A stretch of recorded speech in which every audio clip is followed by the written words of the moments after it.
My friends, John and Sarah, had always been fascinated by the story of Anne Frank and her family. They had read her diary multiple times and were determined to visit the Anne Frank house in Amsterdam. One summer, they finally had the opportunity to take a trip to Amsterdam together. As soon as they arrived, they made their way to the Anne Frank house. They were both excited and a little nervous as they walked up to the entrance.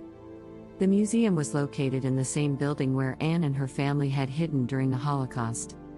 As they walked through the small, cramped rooms, they felt a sense of awe and sadness at the same time. They saw the bookcase that had hidden the entrance to the secret annex, the small kitchen where Anne's mother had cooked for 8 people, and the room where Anne had written her famous diary. John and Sarah were struck by the simplicity of the rooms and the normalcy of the objects that filled them. They saw Anne's school books, family photos, and even her movie ticket stubs. It was a stark contrast to the fear and danger that the Frank family had lived with every day.